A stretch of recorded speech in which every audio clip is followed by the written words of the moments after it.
You already know how it goes.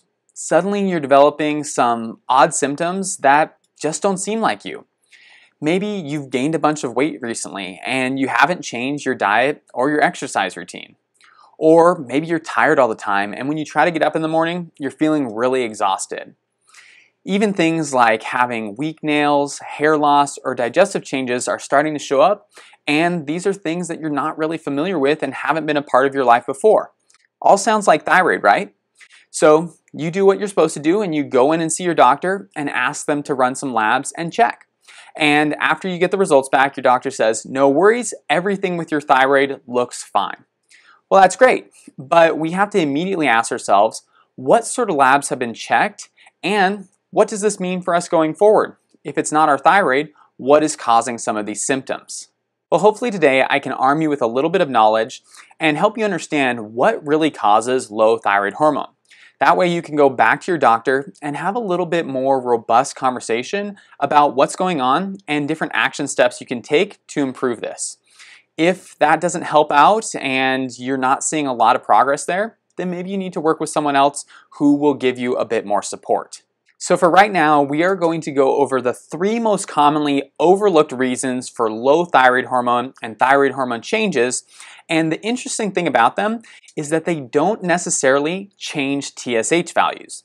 So those labs that your doctor checked that they said all look normal, well, most of the time they're only checking TSH. And if these causes don't always change that value, then of course we're going to miss the root cause of your thyroid issues and your thyroid symptoms.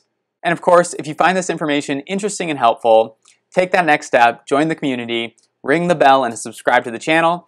I post videos every single Thursday, and that way you'll be notified when a new video goes live.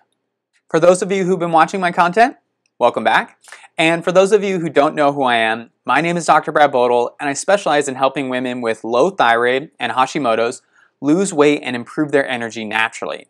And something that's really foundational to what we do, and in fact allows us to have the success that we do, is not only looking at someone's diagnosis, but it's understanding the physiology behind it. Everyone's going to be a little bit different, and if we can assess those differences and plug in support specifically for your needs, then we can have some really great changes long term. So let's start out today by talking about our first most commonly overlooked reason for low thyroid levels, which is changes in thyroid hormone conversion.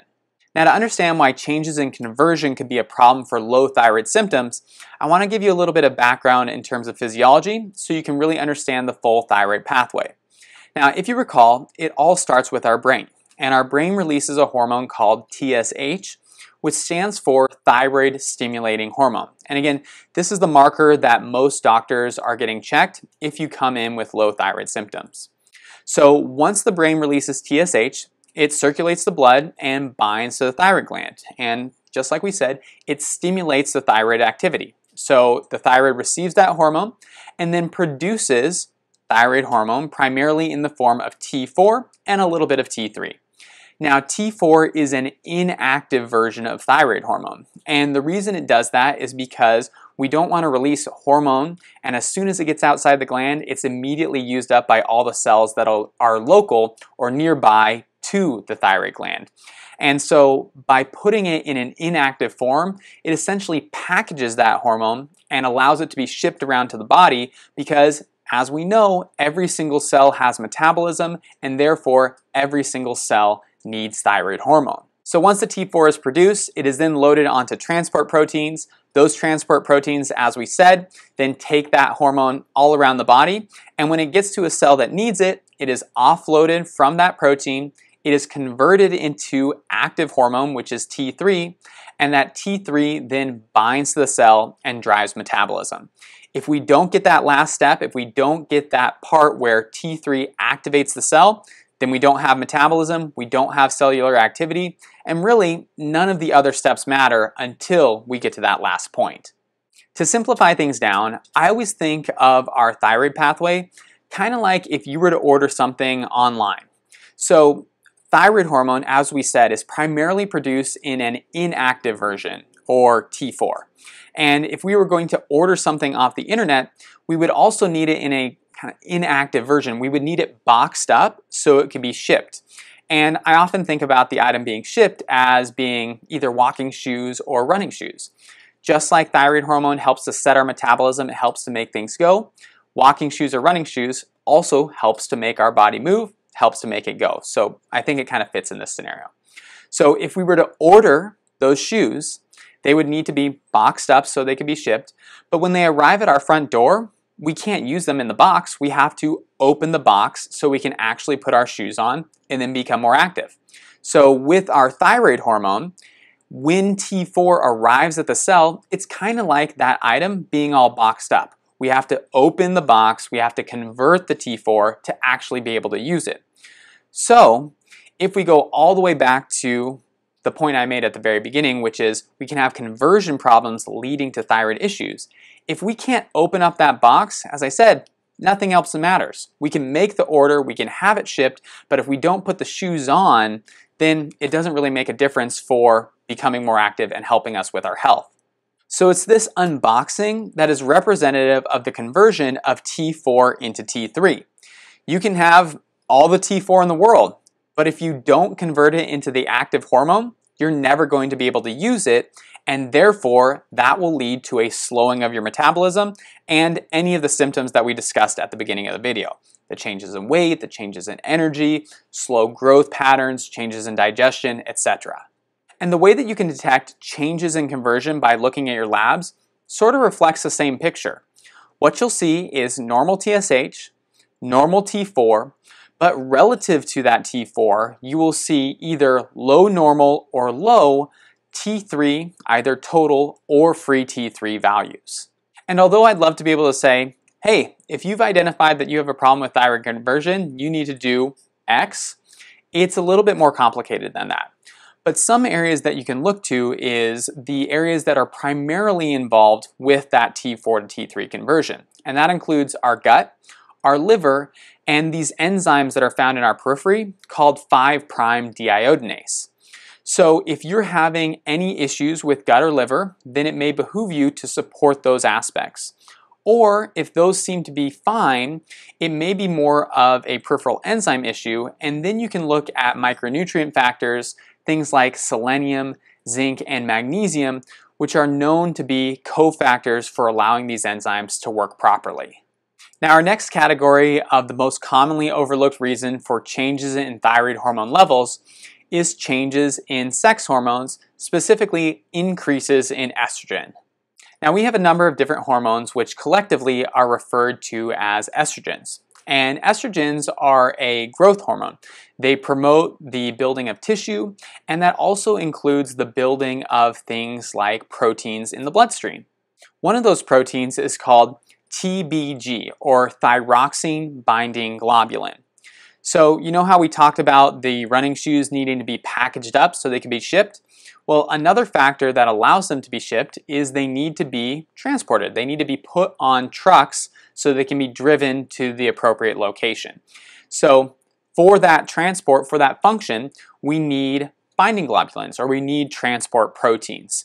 And if we have the right amount of transport proteins, then we can get all of the different items that we've ordered to the specific people who need it. And if we have too little, then it's going to make it difficult. And if we have too much, it's going to make it difficult. And so estrogen kind of interferes with this process of having just the right amount of transportation available for our thyroid hormone. Now, because estrogens increase the amount of binding globulin in the bloodstream, it actually decreases the amount of free thyroid hormone that's available for our cells. And this is how that works. Now, thyroxine binding globulin has a very strong affinity for thyroid hormone. If it sees any free-floating thyroid hormone in the bloodstream, it immediately wants to grab it, scoop it up, that way it can transport it to the appropriate cell. But think about it like if we had a whole bunch of TBG, thyroxine binding globulin, that was just floating around without any cargo, without any T4. Well, they're always going to be on the lookout, and if we have a bunch that's available, any free hormone that is released from another protein has a higher likelihood of being scooped up by one of the other transport proteins that is available. Now, I don't know how many of you played the game Flyers Up as a kid, but if you're unfamiliar, all it is one kid has a ball, they throw it into the air, and on the other side you have a big group of kids who are all trying to catch that ball. And if you catch the ball, then you get to become the flyer, you get to switch sides and throw it to the group until, again, someone else catches it. And we can kind of think of this as a good example for thyroid hormone and binding globulins. So if we have just one ball available, but we have a bunch of different people who are trying to catch that ball, then it's very unlikely that that ball is going to fall to the ground. So if we only have a small amount of thyroid hormone that's available and we have a bunch of binding globulins all waiting around to be able to transport that hormone, then it's unlikely that that hormone can actually be released and bind to the cell, allowing it to do its job and then of course set our metabolism. So hopefully that example made sense, but if it didn't, just think of it this way: more binding globulin, less free hormone, less cellular activity. It's about as simple as that. Now the way that we can figure this out is when we run a complete thyroid panel, one of the markers that will be included in that is a marker called T3 uptake. And while there's a little bit of nuance that I could get into here, I figured I would just explain it this way.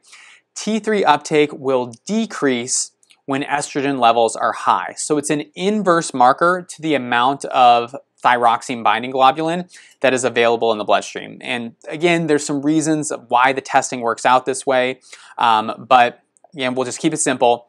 Elevated estrogen drives up binding globulins, which decreases our T3 uptake on labs. And so therefore, that indicates, as we said, there's less free hormone that's available. And so sometimes you will also see that as well, either potentially lower levels of free T4 or lower levels of free T3. To help with this problem, we have to work our way back to the beginning and ask ourselves, what is causing the relative increase in estrogen in our body? And it can be a couple different things. Either we are not producing it appropriately, and so we can have shifts in our hormone based primarily on things like blood sugar fluctuations, or we're not detoxing it appropriately, and this can be due to changes in liver or gallbladder pathways. And if you're someone who has had your gallbladder removed before, this is something that could be compromised for you, and you may need some additional support to help out with it. And of course, lastly, our gut is heavily involved in our detox pathways as well. And so this may be something, if you're not having regular bowel movements or you're getting a lot of bloating, these can all be related to poor estrogen detoxification or clearance. So that's a lot of information so far, a lot of physiology. But if you have any questions, drop them in the comments box below. And also let me know if you've had any light bulb moments about things that could be playing a role in your health, and we'll give you something that you can discuss with your doctor to hopefully start making some really good changes and improvements. Alrighty, so on to our last most commonly overlooked cause of low thyroid levels, which is autoimmune reactivity, specifically Hashimoto's. Now, Hashimoto is something I talk about a lot on this channel, and the reason being is because it is one of the most common causes of hypothyroidism, especially in countries that have enough iodine in their food system. But for those of you who don't know, Hashimoto's is a scenario where our immune system, instead of attacking and defending ourselves from things like bacteria and viruses, is now attacking our own tissue and glands. And specifically with Hashimoto's, it's our thyroid that is under attack, and it leads to dysfunction, inflammation, and eventually down the line, low thyroid levels. However, and this is really important for you to understand, and if you take nothing else away from this video, remember this one thing. Hashimoto's does not cause low thyroid hormone levels in the beginning. In fact, the development of antibodies can occur many, many years before we actually see changes in TSH and T4. But because autoimmunity leads to damage and that causes inflammation in our body, it's that inflammation that can disrupt basically all aspects of our thyroid pathway. So no matter where you are, from brain all the way down to cell, whether it's the brain talking to the thyroid, the production of thyroid hormone, the loading of hormone onto those transport proteins, the conversion of T4 into T3, or the binding of T3 to the cell, every single one of those steps can be interrupted by inflammation, and therefore Hashimoto's doesn't have just an effect on the thyroid gland itself, but it has the ability to interrupt, disrupt, and dysregulate any aspect from brain to cell. To untie the web of autoimmunity can be really tricky, and you may need a team around you to help you do that. But in general, I recommend to people that they reduce triggers and do things to support normal immune system function. And for a lot of people, I think it's good to start out with the basics of things like, are you eating a diet that works for your system and minimizes irritation and inflammation? Are you getting enough sleep? Are you getting appropriate amount of activity and exercise? And are your emotional stressors in your life well managed? Once we start with that, then we can progress to some of the things in terms of like supplemental approach that can help to support better immune system tolerance. But we want to do things in the appropriate order that gives you the most bang for your buck and will allow you to make the most changes in the quickest amount of time. To determine whether you have autoimmune reactivity or Hashimoto's, it's relatively straightforward. Even though you might have normal TSH levels, if you check TPO antibodies and thyroglobulin antibodies on your labs, which again is a normal part of a full thyroid panel, and either one of those are positive or outside the reference range, then that is an indicator that you have Hashimoto's, although it doesn't necessarily tell you whether you have hypothyroidism yet. There's several stages to Hashimoto's, and you can check out some of my other videos where I discuss exactly what those look like. So to recap, to have good thyroid function and avoid those low thyroid symptoms that many of us are familiar with, we have to have T3 bind to the cell. If that last step is interrupted in any way, either locally or any of the steps preceding it, then we're not going to be able to drive our metabolism in a way that is favorable to us. And some of the most common causes of changes in thyroid hormone and changes in that final step are things like decreases in thyroid hormone conversion, so the changing of T4 into T3, interruptions in the transport of thyroid hormone, primarily due to increases in estrogen, which will change the amount of thyroxine binding globulin that is present in the blood, and lastly, autoimmunity that leads to generalized inflammation and long-term damage of our thyroid gland, which initially won't change thyroid hormone levels, but down the line will lead to decreases in quantity of T4 and subsequently T3. Now, if you're interested in better understanding your thyroid and your thyroid physiology so you can improve your symptoms and start feeling like yourself again, make sure you contact me at contact@seattlethyroidhelp.com to see if we're a good fit to work one-on-one together. This process always starts out with a free consultation, which is a no-pressure situation where we can sit down and discuss your healthcare goals. Now, if you want to do some things on your own, you are also welcome to check out the description box below where I have a link to my free download, which is 109 foods to boost your thyroid and improve your energy, and includes all the foods that I recommend and don't recommend, at least as a starting point for people to start making some changes and get back on the track to improving their thyroid health. As I said before, I know this video was packed with a bunch of dense information, but I hope you liked it. If you did, hit the like button, subscribe to the channel, and share it with someone else who might find it useful or valuable. As always, if you have any questions, leave them in the comment box below. I'll make sure to get back to them. My name is Dr. Brad Bodle. I hope you're having a wonderful week, and I will see you in the next video. Take care, everybody.